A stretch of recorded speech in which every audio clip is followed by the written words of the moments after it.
नमस्कार मित्रांनो, सुस्वागतम. लक्ष्मीच्या पावलांनी या मालिकेच्या आजच्या भागामध्ये अद्वैत हा आपला टिफिन घेतो आणि पेढीवर जायला निघतो. तेव्हा मात्र त्याच वेळेस त्याला प्रियंकाचा कॉल येतो. तेव्हा प्रियंकाचा कॉल घेऊन तो प्रियंकाला म्हणतो की बोल प्रियंका, काय काम होतं. तेव्हा प्रियंका म्हणते की सर, आज आपल्याला एक नवीन डील मिळालं. तेव्हा अद्वैत खुश होऊन डिटेल्स मला मेल कर असे म्हणतो. प्रियंका म्हणते की हो सर, मी ते करतेच, परंतु थोडक्यात तुम्हाला असं सांगायचं झाले तर मागं कला मॅमने ज्या 1 ग्रॅम सोन्याच्या डिझाईन्स केल्या होत्या ब्रेकिंग एक्सपेक्टेड आहे, फक्त थोडेफार चेंजेस त्यांना करावे लागतील. तेव्हा अद्वैत म्हणतो की ठीक आहे, करून टाका आणि तुम्ही लगेच पाठवून सुद्धा द्या. तेव्हा प्रियंका म्हणतात की ऍक्च्युली सर असे की डिझाईनची जी मास्टर कॉपी आहे ती कला मॅम कडे आहे. डीलर्सला सुद्धा कला मॅमला भेटायची खूप इच्छा आहे. ही बेसिक आयडिया त्यांचीच होती आणि आयडिया ऐकूनच सर ते खूप इम्प्रेस सुद्धा झाले. फक्त यामध्ये अजून काही म्हणजे ऍडजस्ट करता येईल का असे ते विचारतात. त्यामुळे सर तुम्ही कला मॅमला प्लीज विचारू शकता का, त्या अजून काही असं सुचवतील का. तेव्हा अद्वैत म्हणतो की अगं प्रियंका, तिला कशाला विचारायचे, तुम्ही करून टाका. तेव्हा प्रियंका म्हणते की नाही सर, ऍक्च्युली कला मॅमचं जे व्हिजन आहे ते खूप वेगळं आहे आणि त्या आपल्यापेक्षा खूप वेगळा असा विचार करतात आणि तशी अगदी क्रिएटिव्हिटी मला नाही जमणार अगदी त्यांच्यासारखी. तेव्हा अद्वैत म्हणतो की अगं प्रियंका, तुझ्या लक्षात येते का, एका वाक्यात तू 3 वेळा मला सर म्हणाली. अगं साधी, तुझ्या बोलण्यात सुद्धा क्रिएटिव्हिटी दिसत नाही. मग तुम्ही ऑफिसला कशासाठी येतात, फक्त पगार घेण्यासाठी का. नॉनसेन्स असे म्हणून तो फोन ठेवतो. प्रियाला मात्र वाईट तर वाटतंच आणि अद्वैतची तर खूप चिडचिड होत असते, कारण आपल्या आईसाठी त्या कलाचं त्याला तोंड सुद्धा पाहायचं नसतं आणि तिच्याशी बोलायचं सुद्धा नसतं, परंतु तीच वेळ मात्र तिच्याशी बोलण्याची त्याच्यावर येत असते, म्हणून त्याची खूप चिडचिड होते. नक्की आता हे सर्व कलाला कसे सांगायचे, मग शेवटी तिच्याशी बोलावे लागेलच असा विचार करत असताना त्याच्या डोक्यामध्ये एक आयडिया येते आणि लगेच खुश होऊन आपला मोबाईल बाहेर काढतो आणि डिरेक्टली मला तिच्याशी बोलता येत नाही, परंतु इनडिरेक्टली मात्र मी तिच्याशी नक्की बोलू शकतो, म्हणून लगेच टाईप करून तो कलाला तसा मेसेज पाठवतो. तेव्हा कला किचन मध्ये काम करत असते. रजनी सुद्धा तिच्या जवळ असते. तेव्हा कलाच्या मोबाईलवर तो मेसेज वाचतो आणि तो मेसेज असा असतो की प्रियंकाचा फोन मला आला होता आणि त्या जे काही 1 ग्रॅमच्या डिझाईनी आहे त्यामध्ये थोडासा फार बदल करून त्या डिझाईन थोडक्यात पूर्ण करायच्या. तेव्हा कलाने मात्र त्याला मुद्दाम रिप्लाय दिलेले नसतो की ती आता काय करणार आहे ते. तर अद्वैत वाटच बघत असतो. आपल्या मोबाईलकडे बघत म्हणतो की किती नॉनसेन्सपणा आहे आणि जर मी एखादा शब्द बोललो तर हिचे 10 वाक्य असे पटापट बाहेर निघतात आणि आता तर एक मेसेज सुद्धा तिने रिप्लाय मागे केला नाही आणि परत तो मागे वळून घरात येऊन डोकावून पाहतो आणि कलाकडे रागाने बघत म्हणतो की इतका मेसेज केला सुद्धा या बाईला मेसेजचा रिप्लाय का देता येत नाही. तेव्हा कलाचे लक्ष अद्वैतकडे जाते आणि पुन्हा तो टाईप करून तिला पाठवतो की मेसेज जर वाचला असेल तर प्लीज लवकर रिप्लाय कर आणि पुन्हा कलाच्या मोबाईलवर तो मेसेज वाचतो. रजनी बघत असते की नेमकं यांचं काय सुरू आहे. तेव्हा कला तो मेसेज वाचून पुन्हा मुद्दाम रिप्लाय देतच नाही आणि फोन जरा बाजूला ठेवते. तेव्हा अद्वैत ही पाहतो आणि तो इतका चिडतो आणि डायरेक्ट तो आतमध्ये येतो आणि त्याच वेळेस कला ही रजनीला म्हणते की रजनी मॅडम, मला जरा डिझाईनचं काम होतं, तोपर्यंत तुम्ही बाकीची तयारी करतात का. मला अर्जंट आता निघावे लागेल आणि फार वेळ मला यायला लागणार नाही. मी लगेच जाते आणि लगेच परत येते. येऊ मी. तेव्हा रजनी म्हणते की हो ठीक आहे. तेव्हा कला अद्वैत बरोबर काही बोलत नाही आणि डायरेक्ट आपली बॅग घेण्यासाठी वर जाते. तेव्हा अद्वैत विचार करतो की हिला मी इतके मेसेज केले परंतु हिने तर काही रिस्पॉन्स दिलेला नाही. मग आता मी तिच्याशी बोलायला आलो हे तरी तू सुद्धा तिला समजले, पण तरी सुद्धा ती काही न बोलता वर निघून गेली. मुद्दामहून काहीतरी कारण काढते आणि असे मुद्दाम करते. तेवढ्यात कला बॅग घेऊन बाहेर येते आणि रजनीला म्हणते की रजनी मॅडम येते हा मी. तेव्हा रजनी म्हणते की हो अगं सावकाश जा आणि सावकाश ये. तेव्हा रजनी हो म्हणते, परंतु अद्वैतशी काही न बोलता ती डायरेक्ट बाहेर निघून जाते. तेव्हा अद्वैत सुद्धा तिच्या मागे धावतच जातो.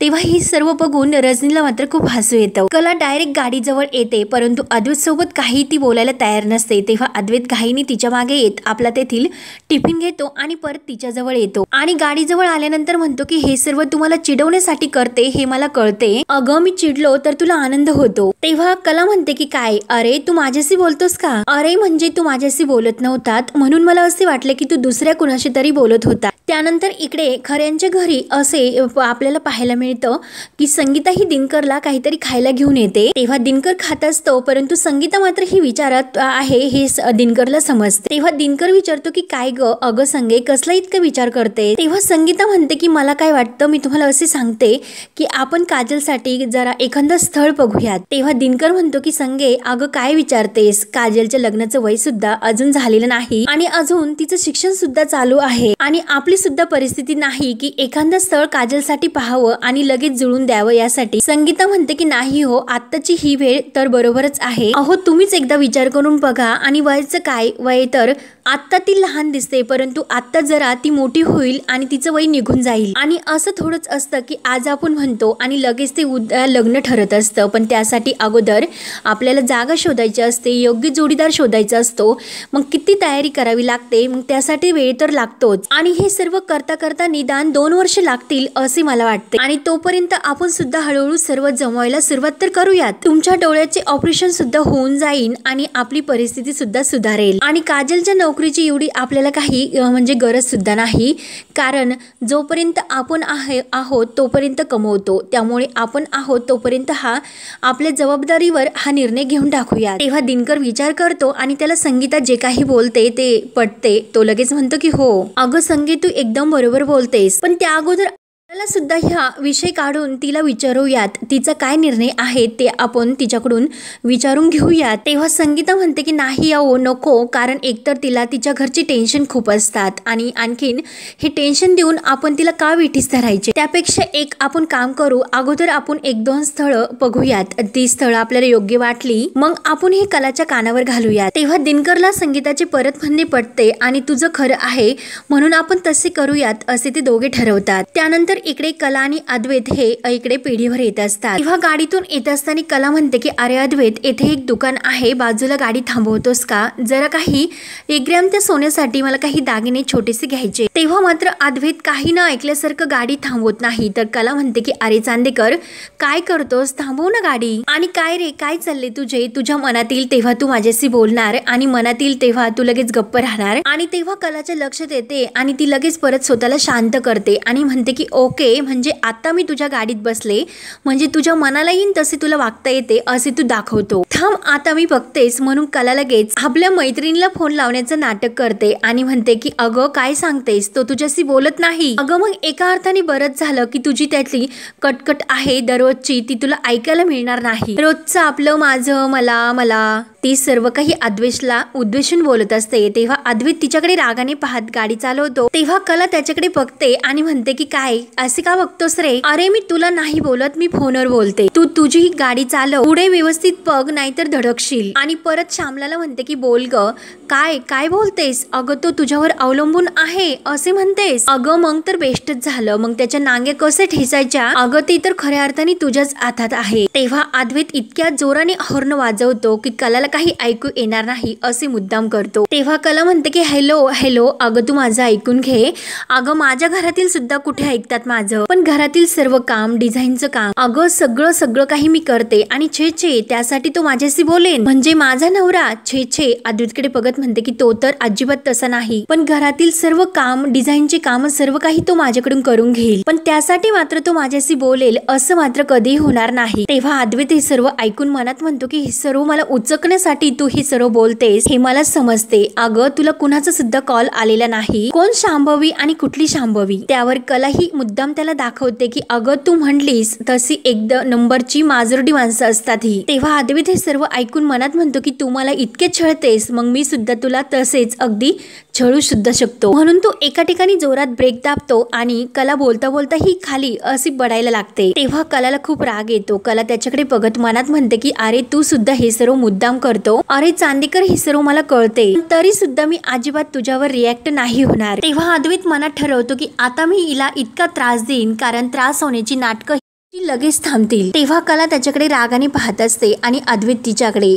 त्यानंतर इकडे घरी सरोज आणि आबा बसलेले असतात, तर तेथे रजनी येते आणि रजनी आबांना पाणी प्यायला देऊन म्हणते की आबा अहो आज रात्री जेवणासाठी कांद्याची ही पात केली तर चालेल ना, तर आबा म्हणतात की अगं हो नक्की चालेल, अगं भाजी जर साधी करणार असेल मग त्याच्यासोबत फक्कड असे गोडाचं काहीतरी कर। तेव्हा रजनी म्हणते की आबा अहो चवीनं कसं जेवायचं हे तुमच्याकडून शिकावं। तेव्हा आबा खुश होऊन म्हणतात की अगं आता कला येईलच, मग तिला आल्यानंतर सांग की आपली बासुंदी बनव म्हणून। हे ऐकून तर सरोजला खूप राग येतो। तेव्हा आबा म्हणतात की हो अगं आपली कला खूप छान केशर बासुंदी बनवते। तेव्हा रजनी म्हणते की हो आबा नक्की काही पदार्थ खावे तर ते आपल्या कलाच्याच हातचे, तिच्या हाताला खरंच खूप चव आहे। तर हे ऐकून सरोजचं मात्र खूप जळफळाट होत असतो। तेव्हा आबा रजनीला म्हणतात की चल आता मी पुस्तक वाचण्यासाठी आतमध्ये जातो, म्हणून आबा उठतात आणि आपल्या रूम मध्ये जातात। तेव्हा सरोज लगेच रजनीला विचारते की काय ग कलाला केशर बासुंदी बनवण्यासाठी कोण सांगणार आहे। तेव्हा रजनी म्हणते की हो मी सांगणार आहे। रजनीच्या लक्षात येते की सरोज वहिनींनी सांगितलं आहे की कलाशी कोणीही बोलायचं नाही। तेव्हा रजनी म्हणते की हो मी तसे सांगणार नव्हते, परंतु तर लगेच सरोज तिला काही बोलून देत नाही आणि डायरेक्ट ती रजनीला म्हणते तुला जर माझी ऑर्डर पाळायची नाही हे स्पष्ट जरा सांग, अगं तू तर माझा मान राखण्यासाठी एवढं सुद्धा नाही करू शकत। तेव्हा रजनी म्हणते की वहिनी तसे नाही। तर सरोज म्हणते की हे बघ रजनी तुम्हाला तसे आणि असे काही सांगू नको, अगं या घरात फक्त तुझ्यासाठी कलाच महत्वाची आहे, किचनचं तुला काही घेणं नाही आणि मी तर तुझ्यासाठी महत्वाची नाहीच अशी तुझ्या वागण्यावरून आणि बोलण्यावरून स्पष्ट दिसतेच। तेव्हा रजनी म्हणते की वहिनी अहो असे का बोलतात, तुमचा नक्की काहीतरी गैरसमज होतो, खरंच माझ्या मनात तसे काही नाही, म्हणजे अहो काही दिवसापासून कला आणि मी किचनमध्ये एकत्र काम करत असतो आणि मग सहजरित्या माझ्या तोंडातून दररोजच्या सारखं तिचं नाव निघून गेलं। अहो वहिनी खरंच मला असे काही म्हणायचे नव्हते। तेव्हा सरोज म्हणते की हो का, अगं गेल्या 2 दिवसापासून मी सांगते की कलाशी कोणीही बोलायचं नाही, ते तर तुला काही न कळल्यासारखंच तू वागते। काय ग रजनी तू विसरलीस का त्या मुलीने आपल्या घरामध्ये किती जणांचा अपमान केला आणि किती तमाशा केला हे विसरलीस का। तेव्हा रजनी मात्र काही उत्तर देत नाही। त्यानंतर कला आणि अद्वैत हे घरी येतात तर कला ही फोनवर बोलत असते। तेव्हा फोनवर बोलता बोलता ती गाडीच्या खाली उतरते आणि गाडीचा दरवाजा मात्र जोरात आदळते परंतु लावत नाही। तेव्हा अद्वैतला खूप राग येतो। अद्वैत म्हणतो की खरंच किती केअरलेस बाई आहे आणि कला आपली पर्स सुद्धा ते गाडीतच विसरते आणि तशीच ती फोनवर बोलत आतमध्ये येते, म्हणून त्याला स्वतःला ती बॅग घ्यावी लागते। तेव्हा सरोज रागाने म्हणत असते की तुम्ही कोणत्या गोष्टी पाळा किंवा पाळू नका, परंतु कलाच्या बाबतीत मी तुम्हाला जे काही सांगितलेले आहे ते तुम्हाला ऐकावेच लागेल आणि माझंच ऐकून तसे करावे लागेल, घराची कोणाचीही त्यातून सुटका नाही असे ती रजनीवर ओरडत असते। परंतु तेवढ्यात रोहिणी सुद्धा तेथे येते आणि रोहिणी कला आणि अद्वैतला दोघांना आत येताना पाहते, परंतु त्याच वेळेस अद्वैतच्या हातामध्ये ती बॅग असते। तेव्हा रोहिणीला तर बोलण्याची जागा सापडते। रोहिणी म्हणते की काय ग सरोज वहिनी, फक्त तू घरातील प्रत्येकावर हे नियम तुझे लादते परंतु तुझ्या मुलाला मात्र त्यातून सोडते की काय, त्यानेच फक्त तुझ्या ऑर्डर्स पाळायच्या नाहीत का।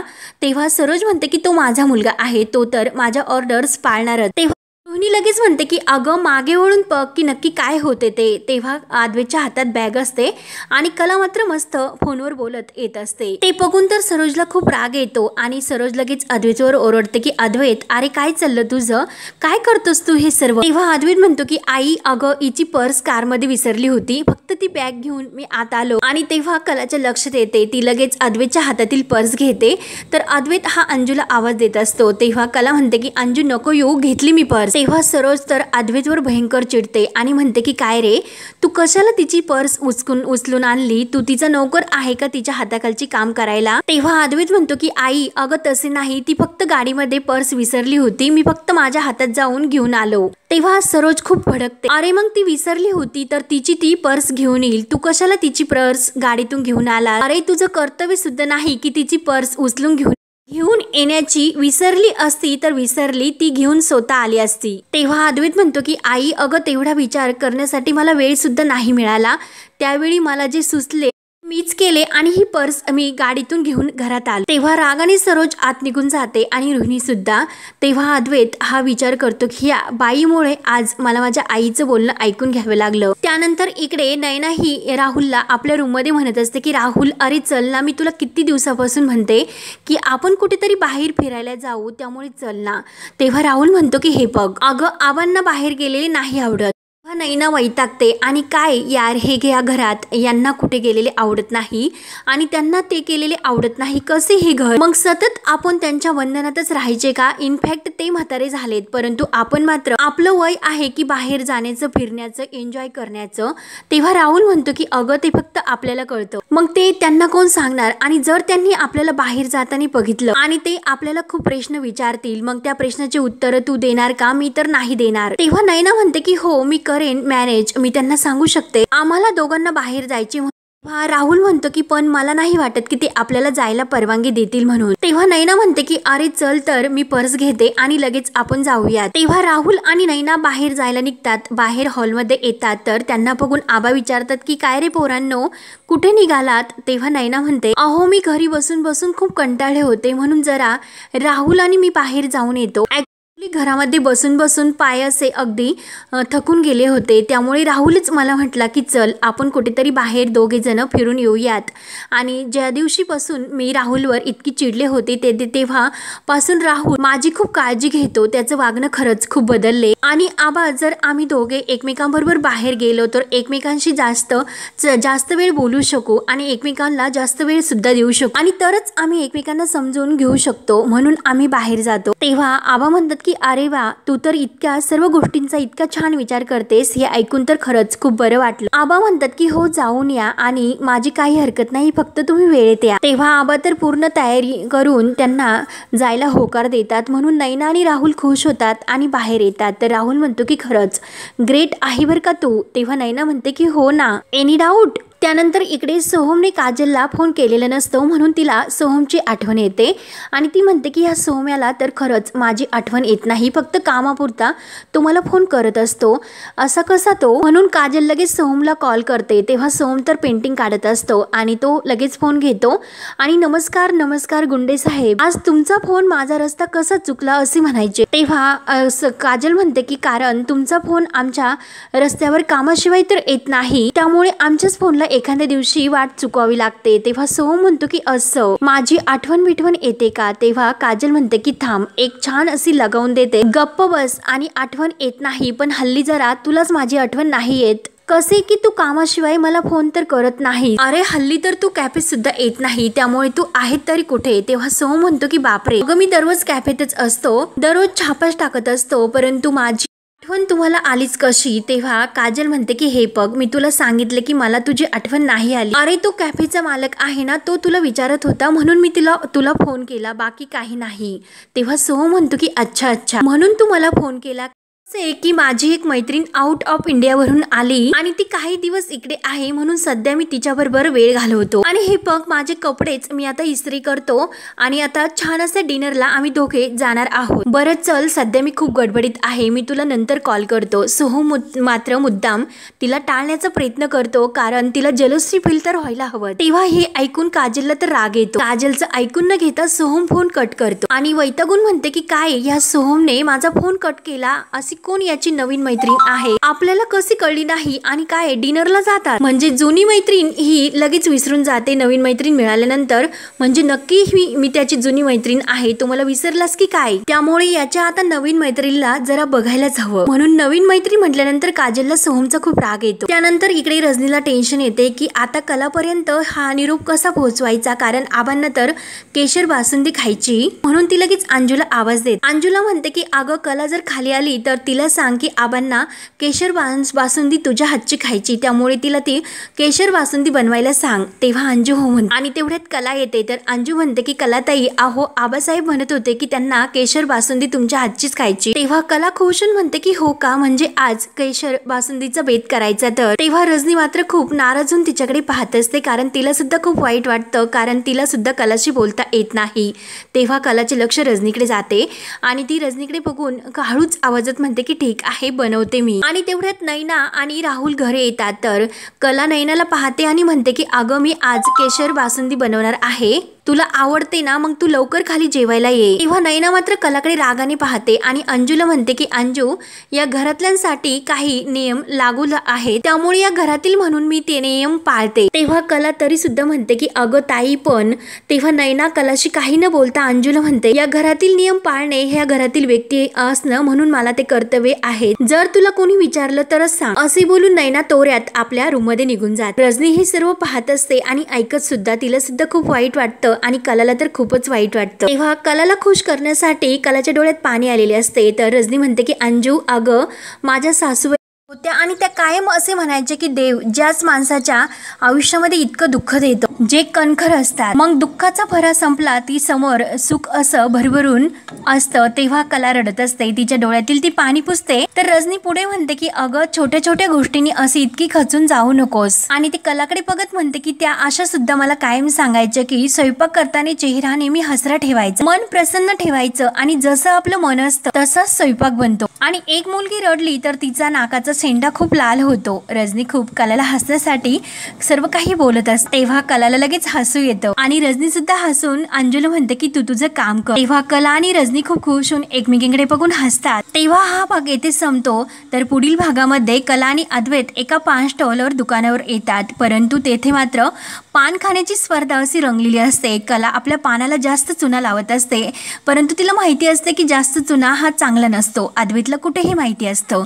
अद्वैत तर इतका पान रंगण्यासाठी चुना लावत असतो आणि ते पान पटापटा खाऊ लागतो. तर कला म्हणते की अरे चांदेकर, पानाला तू किती चुना लावला. तेव्हा अद्वैत तिला म्हणतो की तू मला जितका चुना लावला त्यापेक्षा तर जरा कमीच चुना मी लावला. कला म्हणते की चांदेकर, तर अद्वैत म्हणतो की तोंड बंद कर आणि तिच्या तोंडात ते पान घालतो. तेव्हा कला म्हणते की अरे, तर अद्वैत म्हणतो की अरे नाही तर खरे, अगं खरे तुझं वागणं नाही बरं. तेव्हा कलाला खूप हसायला येतो, परंतु अद्वैतला मात्र चुना जास्त झाल्यामुळे त्याचा मात्र तोल जाऊ लागतो. तेव्हा तो डुलक्या डुलक्या करत चालत असतो. तेव्हा कला म्हणते की अरे चांदेकर, तुझा पंखा अगदी फास्ट झाला. तेव्हा अद्वैतला काही सुचत नाही. तर आता पुढे काय काय होत राहणार हे पाहण्यासाठी आपल्या चॅनलला नक्की सबस्क्राईब करत राहा. धन्यवाद.